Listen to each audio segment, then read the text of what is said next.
Hello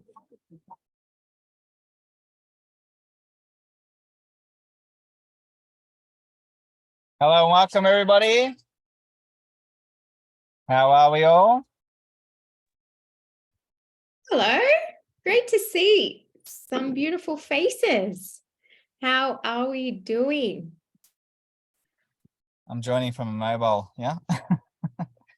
That's all good. Mobile office. You're loud and clear. You're loud and clear. All good. Very good. Oh, well, welcome. We actually have a Q&A today, Sesh, and we've had some questions sent through. So we're going to answer those as well as any live questions that you have. So this is really your chance to have any questions about anything, really. This isn't just about the program you're on, or this is about any challenge you may have or any help that you want. Anything. Okay, you got both of us in your corner today to really help you break free, break through, attract, manifest, make that shift, whatever it is. So can I actually hit this off though, Matt? Yeah. Sheena, I know you texted me a win before. Like, you're always texting me wins, which I love. And I just love you guys to share some of those just to really help your own faith and belief in the principles of success and the belief in the laws, right? I know, Carol, you asked a question about the laws. We'll answer today as well. But if you've got wins, I'd love you to share them. And you're sharing them because it really develops faith. Of course, physical manifestations are always amazing. Like, you set an intention, bang, you attract it. All right. But there's wins of all forms, many, many forms of wins. Responding where in the past you would have reacted. Okay. So has anyone got any wins they want to share? All right. By the way, you can either type in the chat if you can't verbally unmute yourself and speak, or you can just unmute. You can raise your hand and we'll unmute you and then you can just speak. That's right. Greg's got a win. Yes, it's kicking us off. All right, how are we doing today? Wonderful. Good. It's late at night here, but I just wanted to say that my self-image has helped me to deal with a lot of people and a lot of problematic situations where normally I would have just dented my little frame, and so I've become stronger in it, and it showed me a deeper place inside myself, just to be able to just let that pass right by. And so I know that I'm still in tune with my goal and everything's still flowing spiritually. So that's what it's about. Oh, I love that. Yes, I love that.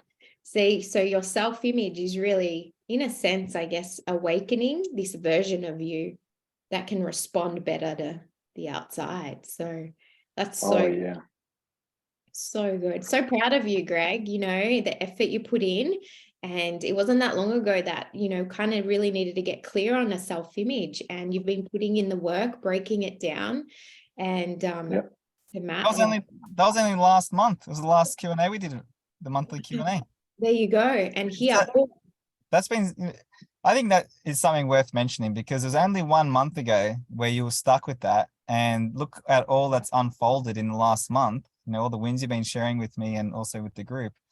It's been that's made a profound difference for you. Oh, absolutely. Even though I'm tired inside, I'm still glowing.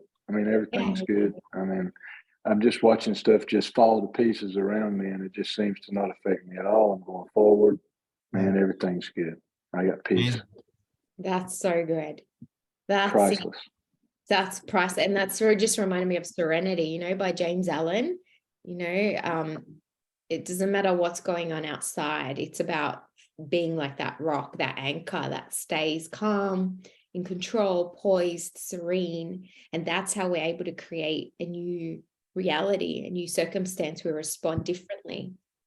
We're kind of like an iceberg. You can see just a tip sticking out of the water, but the gravity is what holds everything underneath, and it's so gigantic. Yes, it's strong foundation. Yeah, that's it. I love it. You know, thanks, Greg, because I don't know if everyone has a self-image, but I've always really said this is one of the most important things that I have found that have just changed my life. And when I don't read it, I notice a difference too. It's so important. And I know it can feel heady to get one done, and I know it can feel a bit overwhelming, but the effort you put in, just there's the basic things to put it together. It's like your masterpiece. You're creating a masterpiece of who you want to be and the life you want, and it's worth its weight in gold. So congratulations. Keep going, Greg. Creating Thank magic. you. Good on you, Greg. Anyone else? Is someone typing? Susan's put a question in. Can you please expand on the concept, its reality, because I assumed it? Is that from Neville? Was that something? Yeah, okay. Yeah. Well, it's reality because I assumed it. So remember, Neville always teaches that whatever we see in our imagination is the fourth dimension, right, Susan? So it's not like this is more real than imagination. In saying that, we are programmed to believe that the physical is more real than imagination. But as children, remember, when you were younger, when I was younger, imagination was more vivid anyway than reality. We would do things, we would imagine things. And so innately, intuitively, born in us is the notion, the idea that imagination is just as vivid as reality, if not more sometimes. And so when Neville talks about creating its reality because I assumed it, well, it's manifested into the third dimension because I assumed it was real already, even though it wasn't physically real. And this ties in so beautiful to lesson 5 in thinking into results, where we're either going to keep reacting from the 5 senses, and sometimes we're reacting from memory, which is even something that I used to do a lot of. Right? It's not even the 5 senses. So you just be mindful where your assumptions are coming from. Are they coming from the third dimension, from your current results? Are they coming from a past memory? Or are they coming from imagination, from you creating, from you journaling, from the assumption, the wish fulfilled, And that's really where I think it's really important to take inventory, because that's going to tell you what you're going to create. You're either going to create the same of what's now, you're either going to create whatever you're in the memory of, okay, whatever, if that's positive or negative, or you're creating what you actually want, which is from your imagination. And so this is the magic. It's about being grateful for the third dimension, looking for the magic that's unfolding in your physical world. Oh my God, I see that. I see how that's lined up, and you bask in the joy of everything that's already now, but you stay connected to the wish fulfilled. You stay connected to your imagination. Just because it's not real in the third dimension doesn't mean it's not real, right? And so we assume it in. In other words, whatever we expect is what we manifest. We don't manifest what we wish and want. We manifest what we expect, what we believe, what we assume. Matt was telling me, was it yesterday, that you made a cold call to a company and you just assumed that they were going to have you in, right? And they wanted to book you in, and all you did was offer them, oh, I can do tomorrow at this time or this time. And so you came from the assumption that they wanted to book you in, and that's how it works. So whatever we assume is true. You can assume something negative of someone, right? And then that's true. But if you change your assumption, you'll also see something else too. It's just our life is based on assumptions, right? That makes sense. I think you've explained it really well then, Matt. Essentially saying like it's reality because I imagined it, right? Because imagination is reality, as Neville teaches. If you've taken that concept from Neville, he's really talking about the effective use of your imagination. These assumptions, we can create them, right? And so you use your imagination to help you assume, and use your mental faculties to help you assume what it is that you want. And then it becomes your reality. So you can take it from one perspective that, it is already a reality, even though it's non-physical. I just, through the assumption, my understanding tells me that it is a reality. And then it becomes a reality because I assumed it. Right. So we understanding our assumptions and our imaginal activity is the primary cause. And then the physical reality is just the effect. That's right. One thing as well that I want to add to that is, for the assumption to manifest, a real assumption has expectation. Okay. So many of us, and I know someone asked a question of this, trying to manifest winning a house. Expectation. We don't get what we want. We get what we expect. We attract what we expect. And that's an assumption. So some of us dig a ditch, for example, and we might go, right, like you dig a ditch and you do an act of faith, but you never expected the result, and therefore it didn't manifest. And that's why its assumption has expectation there. So when we can work on expecting the result that you want, really, it's not just a wish anymore. That's not expectation or an assumption. It's not a hope. It's not even a belief. Like, it's now just a knowing. There's this confidence that it's going to be done. There's a confidence. So there are times in your life where, things may not be working out. You're trying to work out something. And you're like, you know what? I'm just going to take charge of it. And you just come with this energy that you're going to be able to solve it, or you're going to be able to do something. And so what you're carrying with you is conviction, expectation. Reminds me of a time where I had to manifest this passport, like in 5 days. I had so little time to get this passport for Eli when we were going on a holiday. But I visualized all of us on the plane at the same time.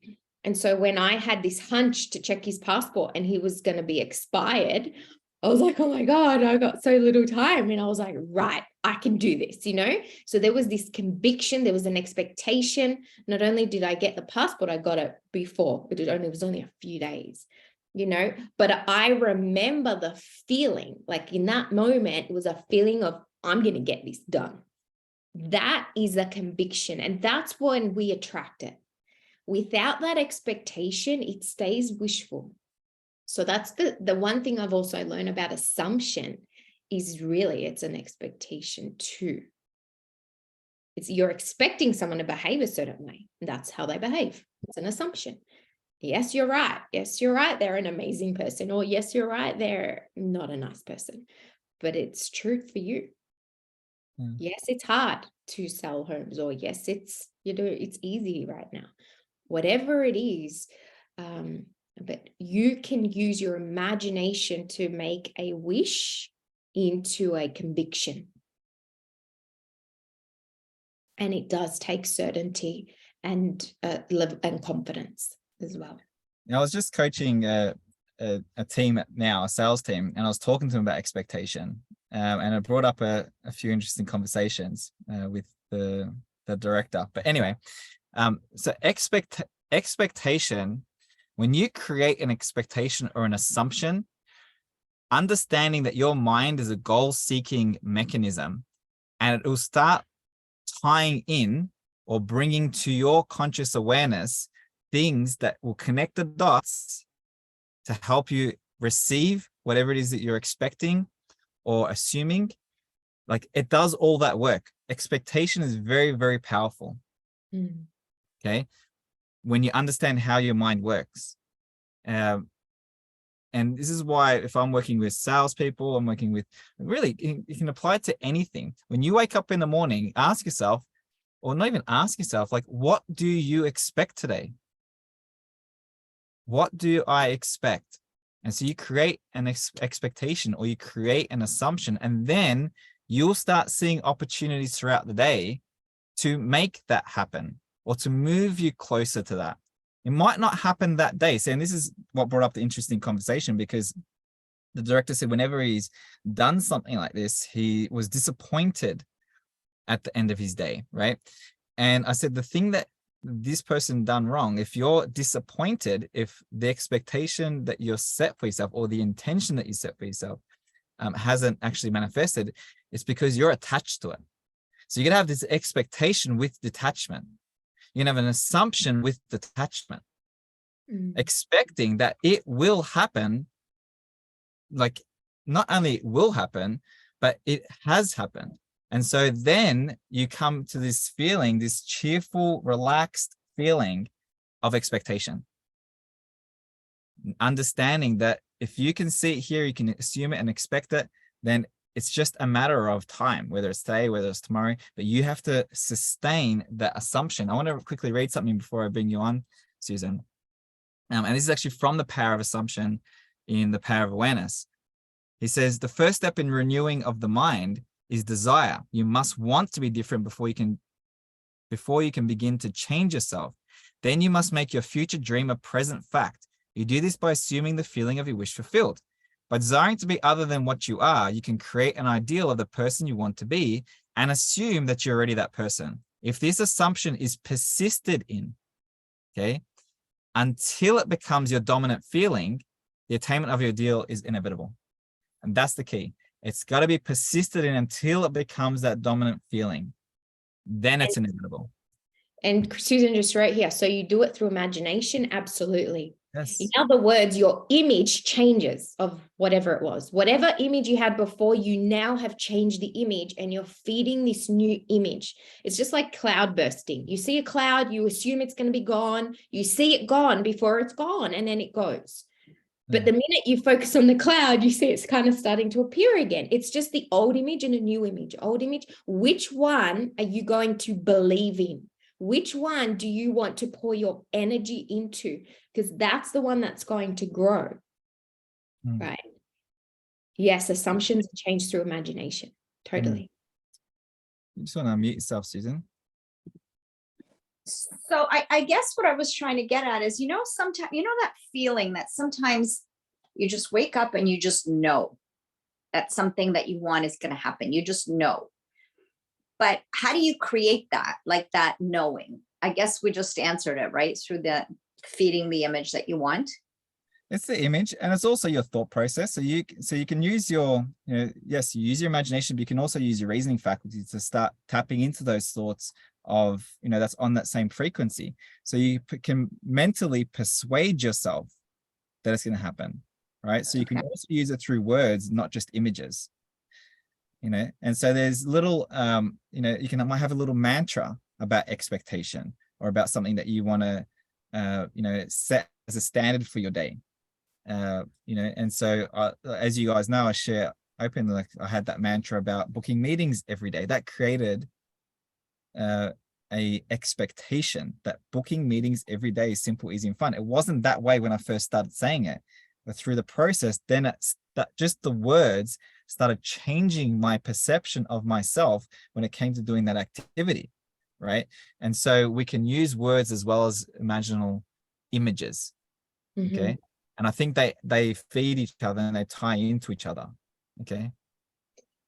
I love what you said, Matt. It's the use of your faculties, like you mentioned in this case, reason. So the more you're able to use your higher faculties for this new assumption, this new belief, that's when it manifests. So you can now use your imagination, right? So yeah, you see what you want to see, use your reason. You think of, oh yeah, I can see how this can work. I can see, and you're pulling on evidence, right? You can change your perception of the situation. Oh, actually, yeah, of course, everything's been working out for me. Of course, I can see how that rejection was for me, or how that didn't work out, or how do you get what I mean? And so now this is why I love the self-image, because the self-image through repetition is a new assumption of yourself, a new belief of you and your life. And as you go throughout the day, you start to notice how it's all moving into form. If you're an observer, and that's what Neville says. If you observe, right? If you're quiet, I don't know the words he says it, Matt. Do you know off the top of your head, word for word? But as you observe, like the world starts to change itself to reflect what you've been manifesting, what you've been molds itself. molds itself, right? So step by step. So this is where you're using your faculties. And I just love it because in lesson 5 of thinking into results, not living from the outside or, paradigm into results. No, it's thinking into results. You're using your faculties to create a new assumption, a new belief, right? And then that manifests, that assumption manifests. And so this is where I believe the belief, everything is for me, really helps, because now you start to see how everything is always in your favor. Okay. How do you create a knowing? It really comes down to putting that new image, that one that you want to manifest, that's got to be planted in the subconscious. Once it's planted in the subconscious, it's a knowing. Like I know if I work out 5 times a week and eat clean, like my body just starts to, like, body fat releases, muscle growth. Like I know that it's a belief. Now someone else might not have that belief. So how does that come about? Well, through a pattern of thinking, through habitual thinking. It's all it is. And that's why one image can have an array of different thoughts attached to it. And so when you're imagining and when you're doing lesson 5, and this is what I love about this lesson, it's actually added this lesson into the manifestation journal that I created because of how much it changes your life so quickly. All you're doing is you're changing your thinking. You're imagining what you want to imagine and you're feeling it. And that alters your vibration. And now that's all you see. Now, because you're in that vibration, when you're in this world, you believe it to be true before it's even manifested, right? So it's the use of your faculties that really help. And of course, repetition. Very good. We got Sheena, who has raised her hand. Just want to unmute yourself, Sheena. Sorry. I think I muted you. Try again. Hey, you're able to hear me? Yes. Sheena? Okay, great. I had a question too. So along with expectation, I find it hard to balance detachment and control. So for instance, one of my things is to be an award-winning filmmaker. However that happens, if it happens this year, 5 years from now, whatever. So I have a current film in film festivals. And so part of me wants to expect that something great comes out of that festival. But then I guess it's still not trying to control it. And so it's just interesting. It's an interesting pull. And I found myself saying, I expect it because I know the film is great, but it still has sound issues. So maybe I shouldn't. I don't know. It's just hard to know when, I guess, how you can expect something, and should it be a general expectation? And that's how you work alongside with detachment? Or it's a bit confusing. Maybe I'm overthinking it. I don't know. No, I totally know what you mean, right? Matt, have you got something to add? Because I've done this before.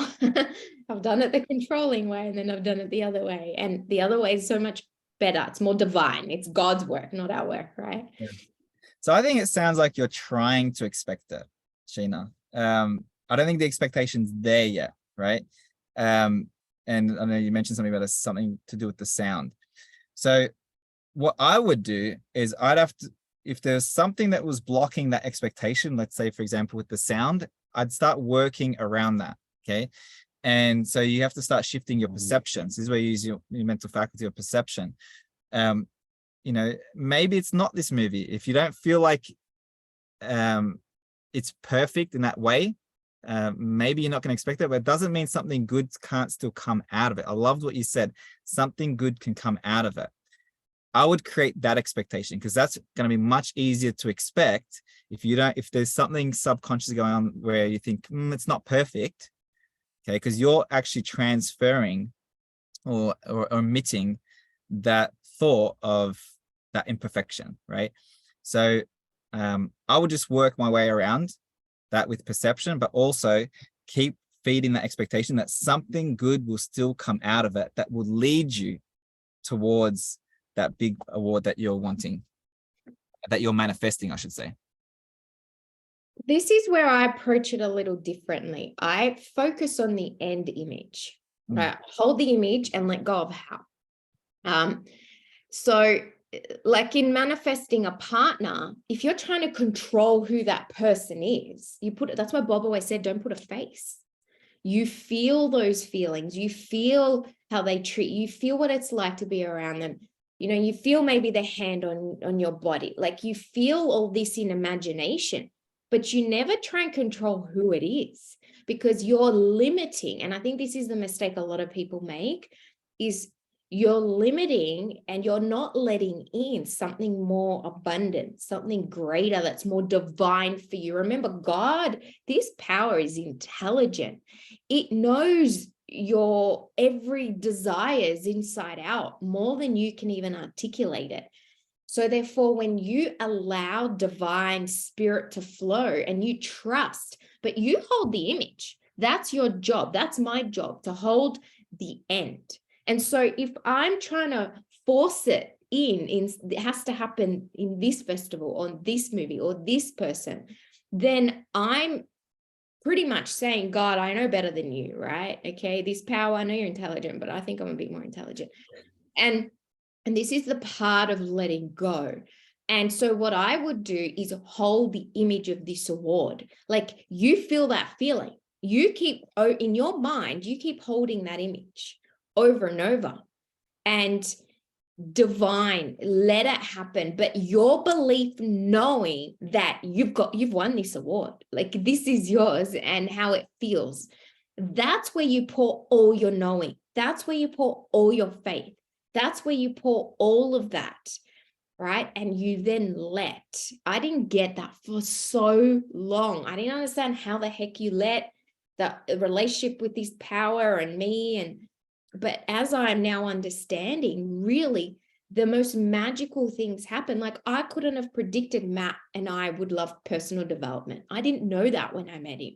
And yet I had my order that I sent, but I got to the point where when I detached who it was and when or where, and I just let go, then I was allowed divine to enter. Does that make sense? That's where we can hold back, and we actually suppress what can actually be better, right? We keep away. There's this meme of this little girl who has a teddy in her hand, and there's this picture of, I think it looks like Jesus, and Jesus is asking her for this teddy, like, give me your teddy, and he's got this huge one behind his back, but she's too afraid to give up her little teddy, because she doesn't trust that, and so this is it's an act of faith, that what we're imagining, these dreams, that they're greater than anything we've imagined. Okay, the only time it's not greater than what we've imagined is when we've controlled it, and we can do that. We limit it. So what I would do is just pour your energy into, when you're like, say, you might even do, Sheena, in your journal, because I know you've got one, like the thinking into results area, or lesson 5 in thinking to results, where you write that you won this award. You just focus on that feeling. You focus on that. Let it happen in a divine way, right? And that's the really important part. I think we can really trip up in trying to control which house and what date and which person, and we're just really limiting it. Okay. Allow, but absolutely have conviction and faith of this award. Like, that's what we did with going to see Bob. We were celebrating like we were meeting Bob. We assumed we were going to go that week, like we'll get in, so it wasn't like, oh, one day. No, we still believed we were going to do it. I'd love to ask Sheena a question. Sheena, do you expect that with every movie you make, they get better and better? Yes, that's the belief that I have. Yeah. See, so like, and I want to relate this to, let's say, what I'm doing. Right? Let's say if I'm gonna call someone, just pick up the phone and call a director. Like, I know that if that director doesn't want me to come in and train his team, Like, I'm not like gonna force him. I know that I haven't done a good enough job, regardless of what his excuse is, to help him see why it's important for me to come in, right? But I have an expectation that I know that the next person I'll call, I'll be better than that call that I just did. So I know that through the process of me just doing the important things, I expect to keep getting better and better, and my conversion rate's going to go up, and my ability to help these people is going to go up. So that is an expectation. So if you have this expectation that every move you make is going to keep getting better and better, that award is inevitable, right? So I'd take what Nat was saying, but also keep building that expectation that that award is inevitable, because you are getting better at what you're doing. You're mastering your craft. So it doesn't mean that it can't happen with this movie or the next movie, but it will happen. Okay. Yeah. Just whatever you do, anchor to the image of the end. It's like that ice skater that he imagined winning. He kept imagining they all fell down in front of him, the Australian, and he was the last. He was at the end. He won. And I love what he said. It was in a book that I read. I can't remember which book. I think in The Having, actually. And they asked him, you were lucky, like you kind of lucky that it happened in the end. He said, well, no, because I've trained for this. And he went through all these challenges with training. He was training like ridiculous hours every single day. So he didn't see it like it was lucky. He earned it, but he held the image. Doesn't matter how the heck it happens. Doesn't matter what day, but I will say one thing: the stronger your expectation, the closer it is to happening. If you're still in the wish and hoping to get better. So for example, let's say if I was running my half marathon and I'm like, yeah, I'm getting better, but I never anchored to the image of actually crossing the line or finishing it, then I'm just getting better. But I never actually finished the race. And so that's another lesson I learned. I can keep getting better, but I never get what I want. So you got to anchor both. You got to keep the whole journey of progress. But if you do not anchor to the successful image, it'll stay away from you. And I remember asking Bob this. I said, oh, it's so close, Bob. I can feel it so close. He said, yeah, that's why it's not here. And I was like, shit. Shit. Okay, it's away. It's away from me. That's why I'm always keeping it away, like an arm's length away, Because you got to feel like you've got it. You got to feel like you made that sale. You got to feel like you won that award. You got to feel like you've got that partner that proposed to you. Whatever it is, you've got to bring it now. And that's the imagination. You got to accept that it's done. That's pretty much what I read before, what Neville was saying. Said if this assumption is persistent until it becomes your dominant feeling, the attainment of the ideal is inevitable. Yeah, but it's divine timing still. Okay, so that's the part to let go. Like my daughter, I wanted a daughter for years, long years, like decade years, and then boom, out of nowhere, right? Like it's divine, but. So we don't control the intricacies.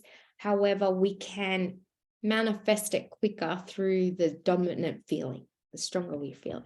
I love what Sheena wrote there. Expectation has a confidence and certainty to it. That's exactly what it is. It's like you know that it's going to happen. So you are confident. You ask, that's a great way to word it, I think. It has a confidence and certainty to it. Actually, we were speaking about this last night, weren't we, about the self-confidence formula and how empowering it is, because it really helps you affirm, I know that I have the ability. There's very powerful words of conviction, of confidence, power, expectation. That's right. It creates that faith, subconscious expectation, faith, certainty. They're powerful words. In fact, that will be really powerful words if you haven't already got them in your self-image as who you are. You're a confident person. You expect the best, and the best comes to you. You expect to do well and expect success, and you attract success. Whatever it is, love. but there's this expectation within your consciousness, you know, and you expect good things. A lot of people expect bad things all the time, and that's what they get. So that's the question. What are you expecting? Yeah, powerful words. Susan, you just unmute yourself. Thanks. So I wanted to expand a bit, Nat, on what you were saying about letting. It's such a fine line, such a fine balance. And I'm not really quite sure, because it's not a resignation, right? Like you still hold the image and it's not a forcing of it. So I'm not sure. So it's a trusting. And I personally, I was really not great at letting, trust me. I was a control freak, and I'm still working on letting go of more control. But what's helped is you're giving up control for trust. So the more faith you have, the more trust in this power. It's not necessarily trust in anything else.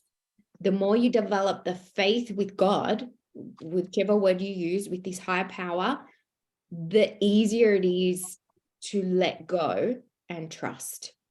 Okay. The easier it is to stop forcing it and pushing. And you end up knowing that everything is working out for you. You end up knowing that of course it's going to happen, because you're imagining, and that even in this process of it, it's still for you. You're still becoming that person. So you don't feel disappointed now, because you know.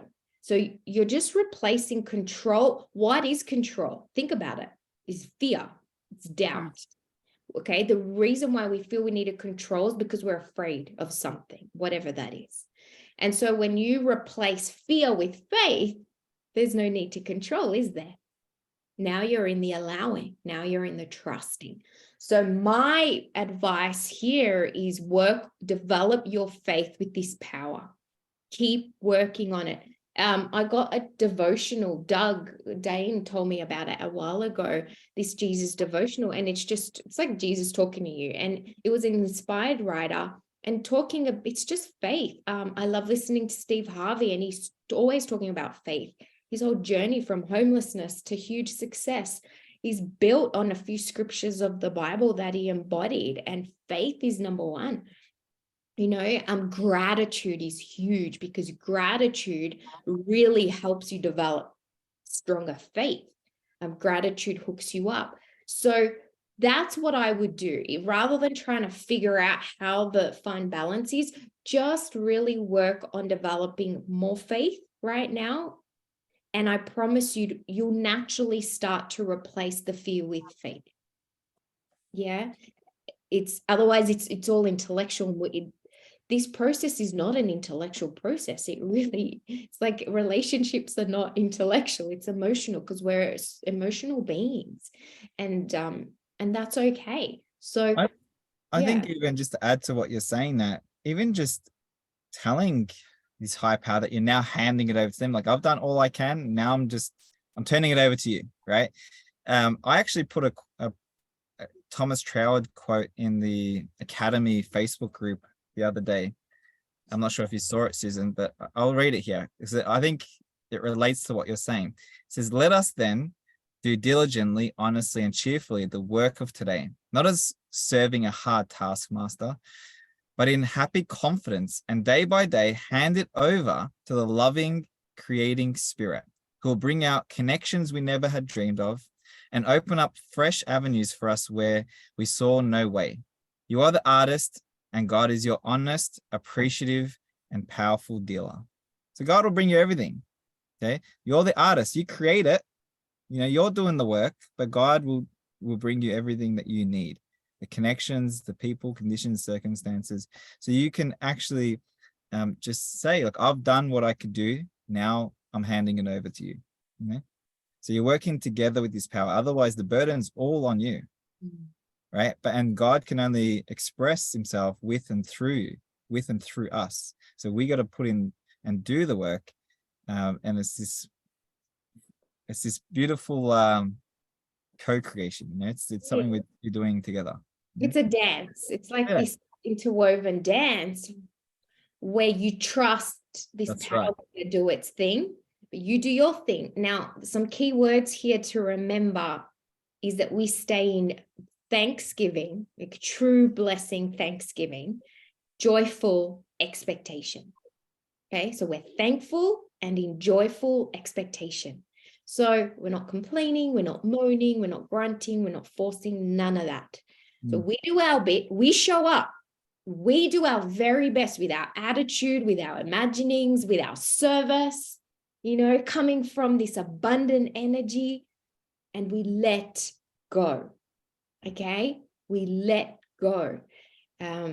So that's the dance. That's doing your bit, knowing everything is always working out for you, right? But this is where we're going to keep developing our faculties. Lesson 5, it's beautiful timing for everybody, I believe, to just strengthen them, you know. But yeah. Thank you so much. That was very helpful. You're Awesome. welcome. So I Yeah. had a question that was sent in through email from Carol, who's, I think she's just logged off, but we'll answer it anyway. She can come back and listen.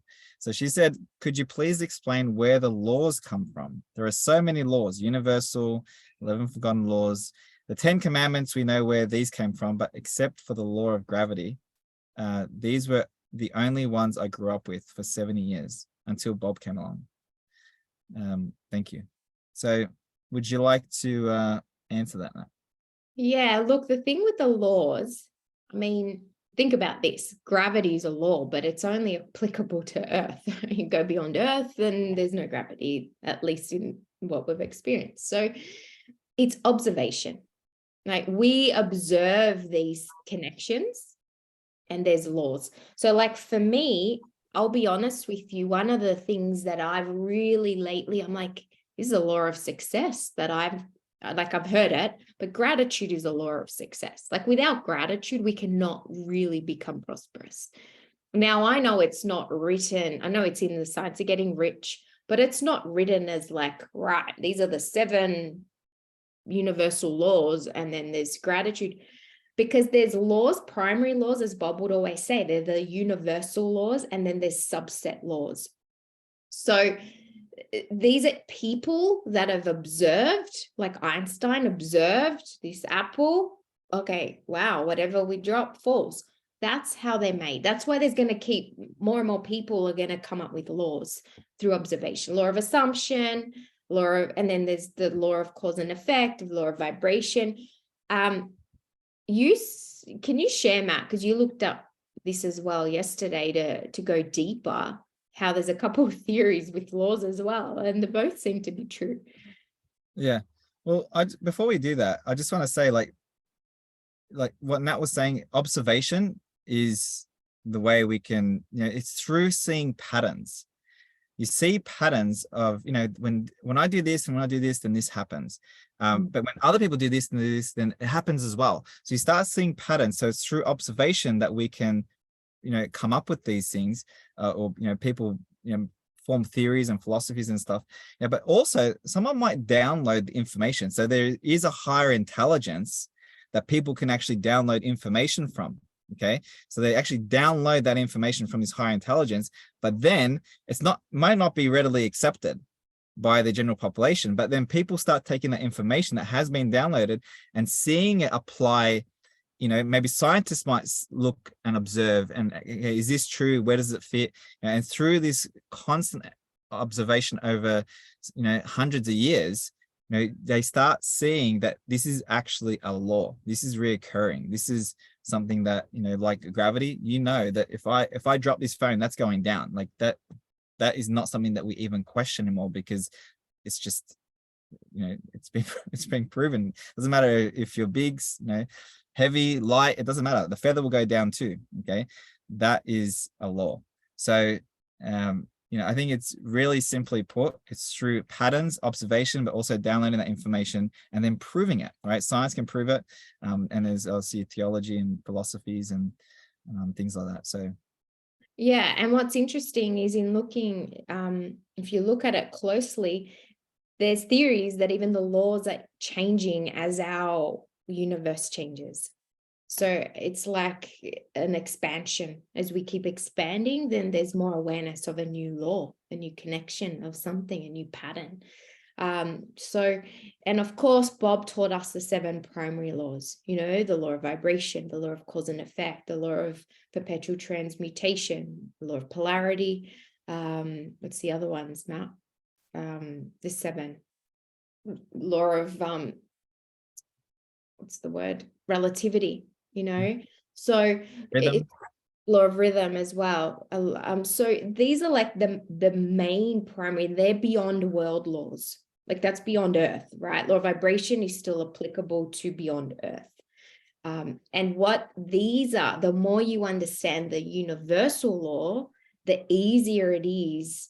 Well, you got to still apply it, right? But it just helps you understand the process of manifestation, of creation, and how to use them in your favor.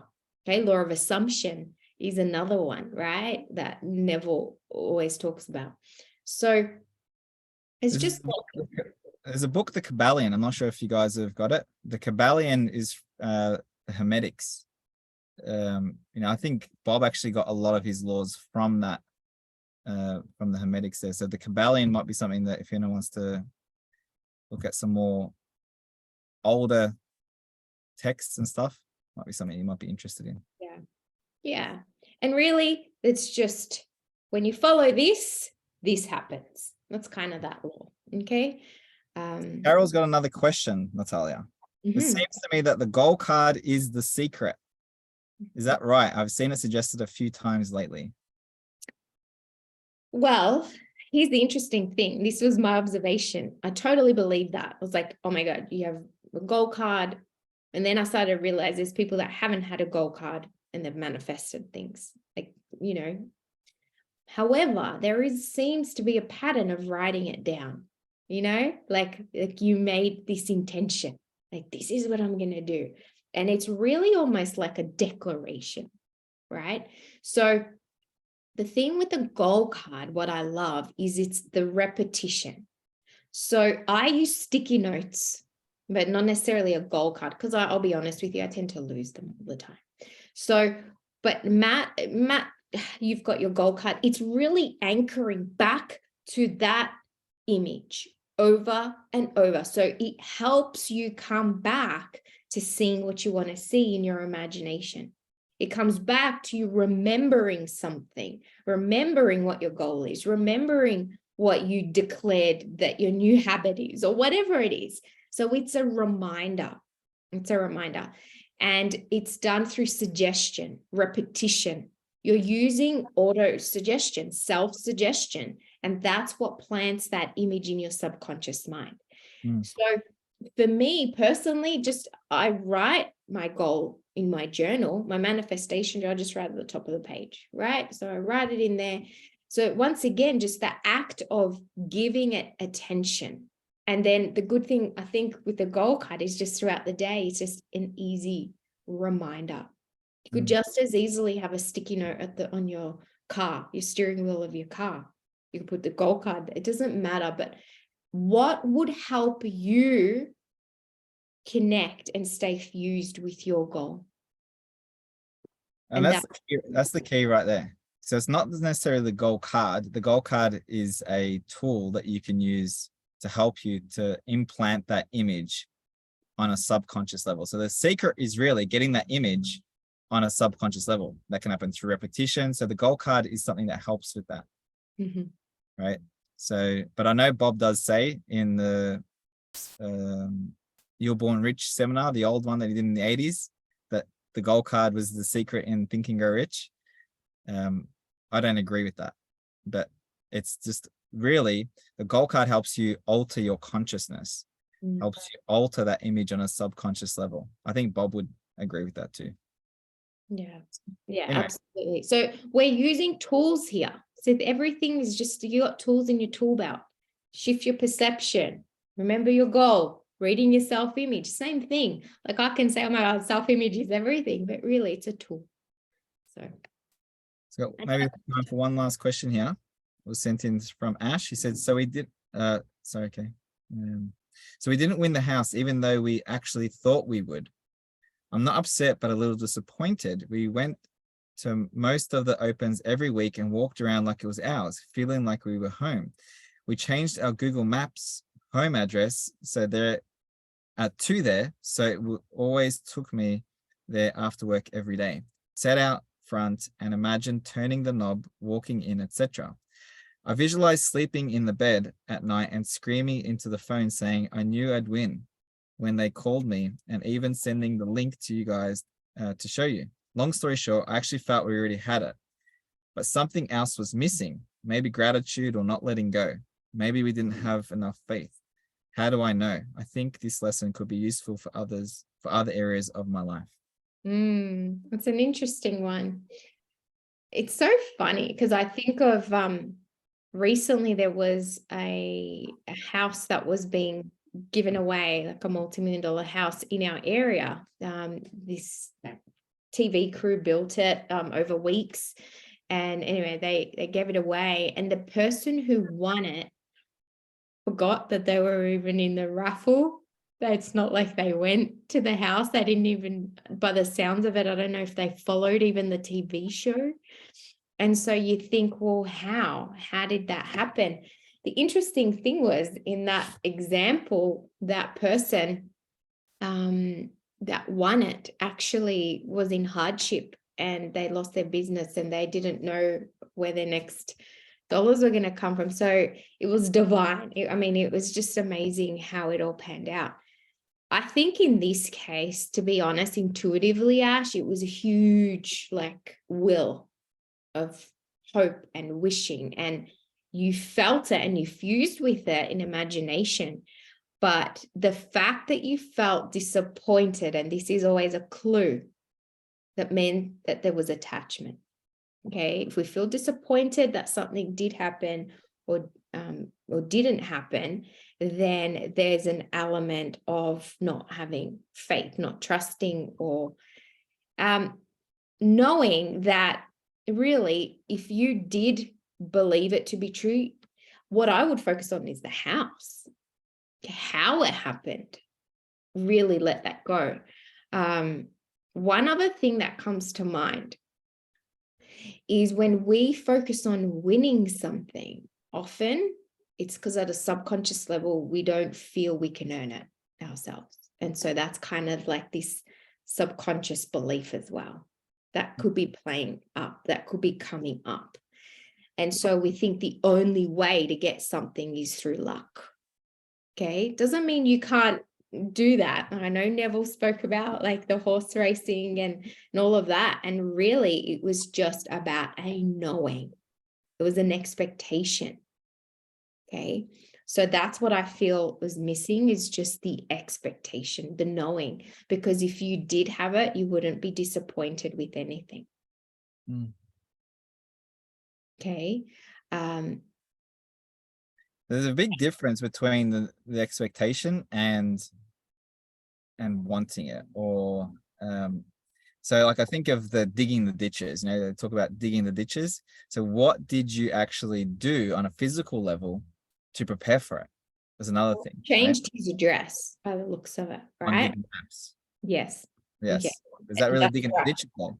No, but it's trying to bring it in. That's what I feel like it was willed in rather than new. There's a knowing, when there's a knowing, you just prepare. Prepare because there's no doubt. That's right.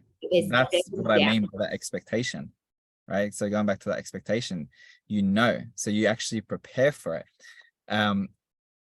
Another thing I would also look at on top of what you just said, Nat, is are you grateful for the house that you currently have? Because, and it's something I've been really focusing on a little bit more lately, especially with Matt, working a lot more on gratitude as well, is, if you're not grateful for what you have, the chance of you letting more in, or bigger things or better things, becomes slimmer and slimmer.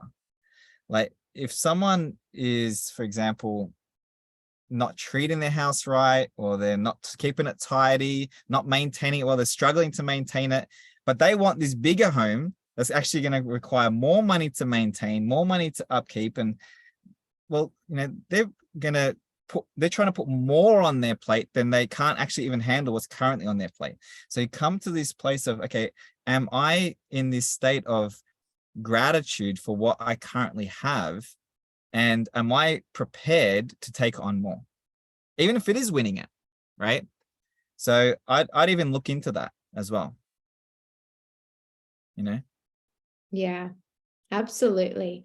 Absolutely. So gratitude, I think the key with advancement and it attracting more here as well is you're not doing it because you're unhappy with something. You're trying to get out of something or get rid of something, but you attract it because you already feel blessed for what you have.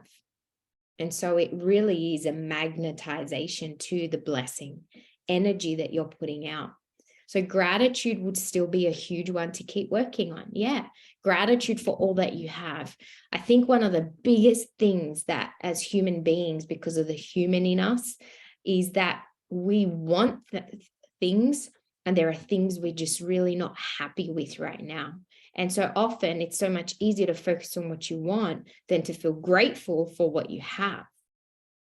You see, I know for me, I would always live in imagination because it felt so good, but then I'd come in the third dimension and I'd be quite unhappy because I didn't have a good attitude towards what was in my reality. Mm-hmm. See, the key here is to absolutely find peace with where you are, love where you are and what you have. You know, when you go to work, you love what you're doing. You love the people that you're serving and you see them as, you know, another soul that you get to help, and the energetic exchange. And when you come home, you're just so blessed. I remember really wanting a luxury car. It felt like a big jump for me because I never really had one. My parents never had one. It just wasn't something that was a part of our paradigm. And so I would wish for it as a kid. I would feel disgruntled and wished my mum would drive an even old car. I was like even embarrassed. I'd hide in the back seat, you know. So I had to get over all these layers. Of course I attracted that because it was for me to grow, you know. And so this is where our growth happens until we're like going through this purification where, now there's no resistance. Now we let in. Yeah, but we have to ask. Yes, of course. We are super grateful with no resistance. If we feel shame, unhappy, annoyed at anything that's in our current reality, there's work there. There's work to be done. There's gratitude work to be done. You got to let go of some shame that's been going on that you feel embarrassed about, whatever that is, you see? And so I would just look at that and just work on that. Okay. I remember a story Bob used to tell about one of his, I think it was a friend or someone, acquaintance he had that owned a print shop. Do you remember that story, Nat? He was a professional. Oh, that's right. Yeah. And he was asking Bob, you know, over and over to come in and help him. Like, come and help me. His business was really, really struggling. And so Bob didn't really have time. But anyway, he convinced Bob to go over, and Bob walked in and the print shop was a mess, like ink everywhere, paper everywhere. It was just a complete mess, right? And Bob's like, he goes, I'm flying out today. I'll be back in a few days. By the time I come back, I want this place so spotless that I could eat off the floor, right?